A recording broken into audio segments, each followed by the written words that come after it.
factor in their defeats last time. The King George VI and Queen Elizabeth Kipco Stakes, they leave the stalls. Mishrif very slow again. Mishrif has missed it by a good 4 lengths from the stalls, as early on Westover, Pyledriver and Broom are the first 3 to show as they run downhill. Torquato Tasso racing on the outside of Emily Upjohn, and 4 lengths to Mishrif, who gave them a healthy start. And on this descent, it's Westover who's testing Colin Keane out wide. He's a big strong horse, he's on the descent, and he on the outside of Broom dispute the lead. Pyledriver races in 3rd place. 4th early on is Emily Upjohn, racing in the pink and grey colours of the Lloyd Webbers this afternoon. Then Torquato Tasso on the outside with the white face, and Mishrif last of all. So Westover it is, under Colin Keane, who will turn at the far end of the racecourse and has the advantage, that advantage from Broom in 2nd. Those initial sections will be quite quick as they're on the descent, but they were pretty rapid.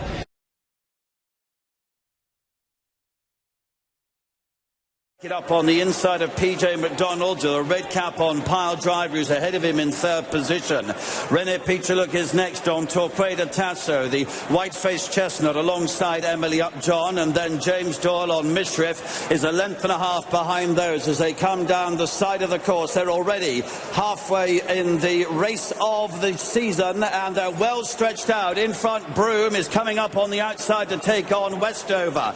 They have a good 3-4 length advantage to Pyledriver running in 3rd, 2 lengths behind him. The yellow of Torquato Tasso is a half length ahead of Emily Upjohn, and Mishrif is at the back of the field. They are coming to the home turn, and now they begin to bunch a little bit, and Broom has gone on. Broom takes it up from Westover in 2nd, Pyledriver a length behind those in 3rd.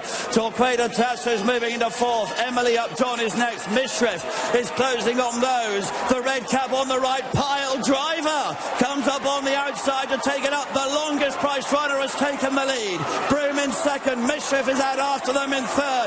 Torquato Tasso is behind those. They're approaching the final furlong. It's PJ McDonald on Pyledriver, a 2 or 3 length leader. Torquato Tasso is in 2nd. Behind those, Mishrif in 3rd. They have 110 yards to go. Pyledriver, this will be a famous victory if he can do it. Pyledriver and PJ McDonald have won the King George. Torquato Tasso is 2nd, Mishrif and Broom behind these, then Westover and Emily Upjohn.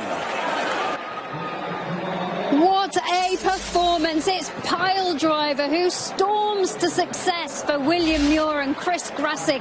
PJ McDonald back on board this old warrior, and he leads home the ARC winner Torquato Tasso in style, Freddie. Massive, massive run by the German raider here in 2nd. Listen, there was no hiding place out there whatsoever, Alex. I thought Westover made it a very good test here. Broom was right up its girt the whole way around here, and look, Pyledriver probably hit the front a little too early. He's running around a little bit under PJ McDonald, who holds a 100% record on this fella. He's 2 from 2 now, but he just had too many gears up the left in the locker. So well done to William Muir and the whole team. Yeah, it was a really dramatic race from the off. Mishrif, you could see missing the break.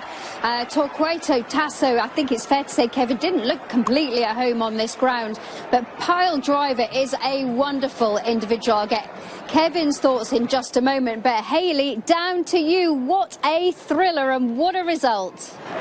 Oh, just incredible. Congratulations. How are you feeling? Oh, I thought I'd win. I thought I'd win for a fortnight. I mean, I can't talk. But Jetta and Just One, the 2 boys that's ridden this horse, Jetta's come back over. He knows this horse like the back of his hand. And he said to me, we're better than Dubai. Yeah. We're miles better than Dubai. Yeah. And this boy looks after him. He bites him every day, and he never turns a hair. Oh. And he just... Oh, Jetta said to me this morning, you'll win, boss. But you were right, he was right, you were all right, and when it looked at the closing stage like he was getting tired, and we went again. No, he's a top horse. Yeah. He is. I could cry today. That's the first time I've ever wanted to cry in racing. But this is the greatest achievement. Congratulations, well done. That's part of the winning team there, Alex, and just raw emotion. What a wonderful moment as they head back in towards you guys. Oh, honestly, Hayley, it's just wonderful. And let's spare a thought at this point for Martin Dwyer. I've been watching his recovery process from a knee injury on social media. He's really going through the mill, but he's such a part of the team. He'll be thrilled to see this, Kevin. And it's a fairy tale result, Alex. This has been one of the most ongoing, wonderful stories in flat racing for a couple of years now. You know, unfashionably bred, unwanted at the sales. You know, won at Royal Ascot. They were offered absolute fortunes for him, but they rejected it the whole way along. They held their nerve, they held on. Horse of a lifetime, and he's come and won the King George, outsider of the whole lot. He's always been riddled with talent, this fella. You know, the day that stands out for me, remember the St. Ledger? Yeah. You know, he came there to win the St. Ledger, and he did what he did here. He swerved off to his left and threw it away late on. You know, he's won a Coronation Cup. He's brought them all over the world. He's brought the Shatin to Saudi Arabia, to Dubai, and then he's brought him back to the scene of one of his biggest successes here at Ascot and won one of the most important races of the racing season. Well done to all involved. Oh, this is what dreams are made of, and PJ McDonald was thrilled to get the call up again. He said these are the races you just want to ride in, Freddie. Absolutely. A northern-based jockey showing the southern boys how it's done. An old jump jockey, Fred, won the Scottish National back in the day. Exactly. And to be fair to him, it's his second domestic Group 1 for PJ. He obviously won it, the Fillies Mile on Lawrence back in 2017. And this is exactly what it's all about. Riding these winners on the big days. You know, unbelievable. Oh, it's fantastic for them. He punches the air, but could it have been different for Mishrif? Look at stall 2. Just sits back in the gates, doesn't he, Kevin, when they open? Yeah, it wouldn't have been a shock now if they intended to miss the kick a little bit, but not by that much. And look, in fairness to James, he didn't panic. He let him steadily regain his ground. But look, this is tip-top level. You really don't want to be giving up, what, 6, 7, 8 lengths out of the gates. And the horse ran very well. Just a little bit weak at the finish. Maybe those early exertions caught him late on. Let's just talk about one or two of the beaten horses as well. Emily Upjohn, Fierce Keen there as well. You can see Westover on the outside not helping himself either. No, he didn't help himself at all. I think the Curragh lit him up a little bit. You know, at the end of the day, we're talking about 3-year-olds who've only had X amount of runs so far, and maybe this came a little too early for him, because watch him here. He's running a bit keen, and he's actually cutting the nose off Broom there now for a second, and basically Colin Keane is getting run away with here, and there's not much he can do.